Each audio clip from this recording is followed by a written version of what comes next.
প্ৰতিটো কাহিনীয়ে কিবা এটা কৈ যায়। আহকচোন চাওঁ আজিৰ কাহিনীয়েনো কি কয়। আজিৰ কাহিনী হৈছে এটা চতুৰ ভেকুলী আৰু কাউৰী। বহু দিনৰ আগৰ কথা। এটা নিৰ্জন জানত এটা ভেকুলীয়ে বৰ আনন্দ মনেৰে বসবাস কৰিছিল। এবাৰ কেইবাদিন ধৰি বৰষুণ দি থকাৰ পাছত এদিন ৰথচেঙা মেলাত ভেকুলীটোৱে এটা শিলতে বহি ৰদাই আছিল।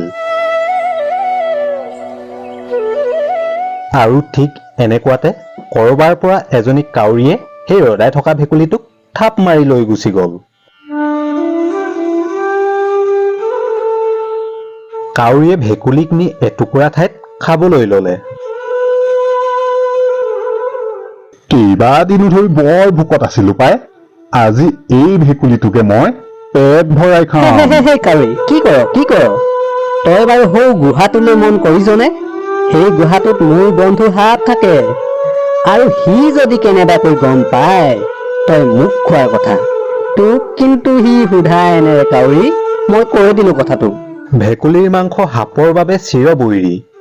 আৰু ঠিক সেই সময়তে গুহাটোৰ পৰা এটা লোভীয়া সাপে ভেকুলীৰ মাত শুনি ভেকুলীক খোৱাৰ মনেৰে সঁচাকৈয়ে ওলাই আহিছিল।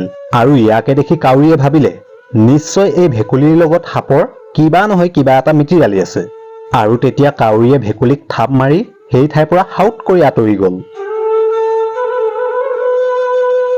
তাৰ পৰা উৰি গৈ কাউৰীয়ে ভেকুলীক খাবলৈ বুলি অন্য এটুকুৰা সুৰক্ষিত ঠাই বিচাৰিব ধৰিলে।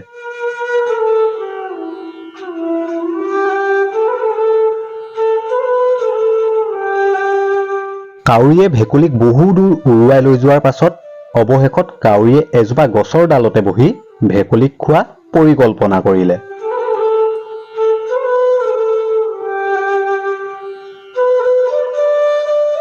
বুজিছনে ভেকুলী, এইবাৰ হলে তোৰ কোনো হাৰণ নাই, আৰু তই গৈ পৰিবিগৈ এতিয়া মোৰ পেটত।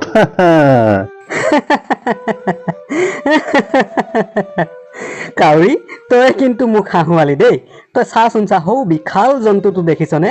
সি মোৰ লগত একেবাৰে নলে গলে লগা বন্ধু, বুজিছ? আৰু সি যদি কেনেবাকৈ গম পায় তই মোক খোৱাৰ কথা। ভেকুলীক খাবলৈ কাউৰীয়ে দ্বিতীয়বাৰো বিফল হ'ল। আৰু তেতিয়া কাউৰীয়ে ভাবিলে এই ভেকুলীক এনেকুৱা এটুকুৰা ঠাইলৈ লৈ যোৱা যাওক য'ত নেকি কোনেও এই ভেকুলীক বচাবলৈ নাহে। ইয়াকে ভাবি কাউৰীয়ে ভেকুলীক এটা বহু পুৰণা মানুহৰ আহজাহ নথকা মন্দিৰলৈ লৈ গ'ল।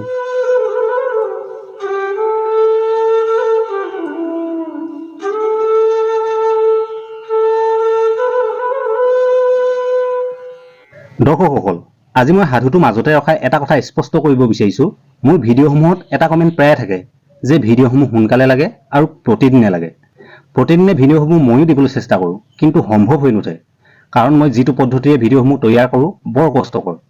কাৰণ এটা এটা পাৰ্ট কৰি প্ৰথমে এনিমেশ্যন কৰিব লগা হয় স্ক্ৰিপ্টৰ মতে, আৰু সেই পাৰ্টসমূহ গোটেইসমূহ জোৰা লগোৱাৰ পাছত আকৌ ভইচ ডাবিং কৰিব লগা হয়। এনেবোৰ কাৰণতে ভিডিঅ'সমূহ বৰ পলম হয়। বাৰু যিয়েই নহওক, পলম হ'লেও আপোনালোকে ছাপোৰ্ট কৰি থাকিব, আৰু ময়ো ধুনীয়া ধুনীয়া সাধুবোৰ আপোনালোকৰ মাজত যিমান পাৰোঁ সোনকালে এৰি দিবলৈ চেষ্টা কৰি থাকিম। তেনেহ'লে এতিয়া আকৌ পুনৰ গৈছোঁ সাধুৰ মাজলৈ। ভেকুলী চা, মই তোক উৰুৱাই আনি এনেকুৱা এটুকুৰা নিৰ্জন ঠাইত পোৱালোহি য'ত নেকি তোক সহায় কৰিবলৈ কোনেও নাহে। মই তোক এতিয়া খাম। কাউৰী তই দেখোন মোক উৰুৱাই আনি এনেকুৱা এটুকুৰা ঠাইত পোৱালিহি যিটুকুৰা ঠাইলৈ নেকি মই আহিবলৈ আজি বহু দিনৰ পৰা ভাবি আছিলো। আৰু দেখিছো এয়া দেখোন হনুমান মন্দিৰ। আৰু কাউৰী মই হনুমানৰ ভক্ত, আৰু প্ৰভুৱে তাৰ চকুৰ আগত কোনোবা ভক্তক যদি অত্যাচাৰ কৰা দেখে তেনেহলে জানো প্ৰভুৱে সোধাই এৰিব? বছ, আৰুনো কি আছিল? ভেকুলীৰ এই কথা শুনি কাউৰীয়ে সেই মন্দিৰৰ পৰাও তৰা নৰা ছিঙি পলালে। আৰু তেতিয়া কাউৰীয়ে মনে মনে ভাবিলে এই ভেকুলীক দেখিছো ক'তো খোৱাৰ সুবিধাই হোৱা নাই। নহয়, ইয়াক মই য'ৰ পৰা ধৰি আনিছিলো তাতেই খোৱাৰ ব্যৱস্থা কৰা হওক। যাওঁ, তালৈকে যাওঁ।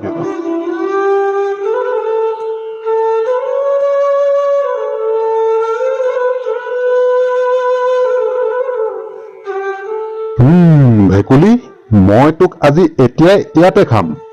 তোক বচাবলৈ কোনো সাপো নাহে, তোক বচাবলৈ কোনো সেই প্ৰকাণ্ড জন্তু নাহে আৰু তোক বচাবলৈ তোৰ ভগৱান হনুমানো নাহে।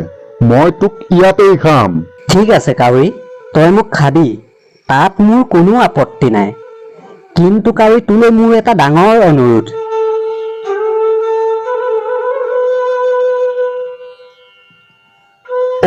ভেকুলী, অনুৰোধ কচোন ক ভেকুলী, মোলৈনো তোৰ কি অনুৰোধ? বুজিছ কাউৰী, তোৰ এই ডাঙৰ ডাঠ ঠোঁটটো দেখি মোৰ বৰ ভয় লাগিছে। যাচোন যা, তোৰ এই ডাঙৰ ডাঠ ঠোঁটটো মাটিতে খহি অকণমান চোকা কৰি আনগৈ, যাতে মই মৰণৰ সময়ত অকণো কষ্ট নাপাওঁ। এয়াই মোৰ অনুৰোধ কাউৰী। ঠিক আছে ভেকুলী, তোৰ যি ইচ্ছা। আৰু ভেকুলী, মৰণৰ আগমুহূৰ্তত সকলোৰে কিবা নহয় কিবা এটা ইচ্ছা থাকে। হ'ব, মই তোৰ ইচ্ছা নিশ্চয় পূৰণ কৰিম। গৈছো এতিয়া। বছ, আৰুনো কি আছিল? ভেকুলীয়েতো মনে মনে কাউৰীক কেনেকৈ দূৰলৈ পঠিয়াব পাৰি তাৰেই চিন্তা কৰি আছিল। আৰু কাউৰীয়ে দূৰৈত থকা সুবিধা বুজি ভেকুলীয়ে পানীলৈ দীঘল জাপ দিলে।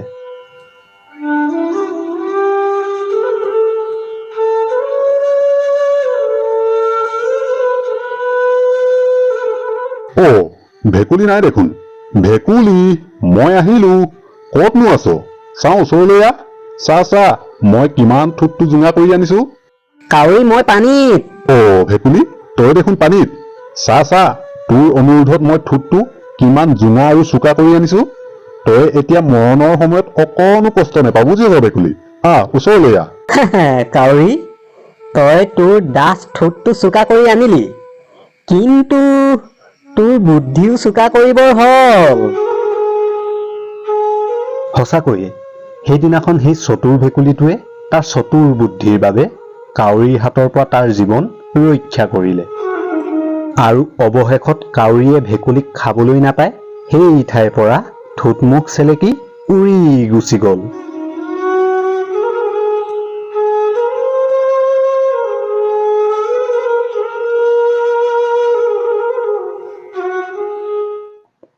দৰ্শকসকল, আপোনালোকে যদি ভিডিঅ'সমূহ চাই ভাল পাইছে, এটাকৈ লাইক কৰিব, কমেণ্ট কৰিব আৰু আপোনাৰ আপোনজনলৈও ভিডিঅ'সমূহ শ্বেয়াৰ কৰি দিব। আৰু যদি কোনোবা চেনেললৈ নতুনকৈ আহিছে, তেনেহ'লে চেনেলটো ছাবস্ক্ৰাইব কৰি কাষতে থকা বেল আইকনটো প্ৰেছ কৰি ল'ব। তেতিয়া আহিবলগীয়া নতুন ধুনীয়া ভিডিঅ'সমূহ আগতীয়াকৈ চাবলৈ পাব। তেনেহ'লে আজিৰ ভিডিঅ'টো ইমানতে সামৰিছোঁ আৰু এটা অন্য ধুনীয়া ভিডিঅ'ত পুনৰ লগ পোৱা প্ৰতিশ্ৰুতিৰে।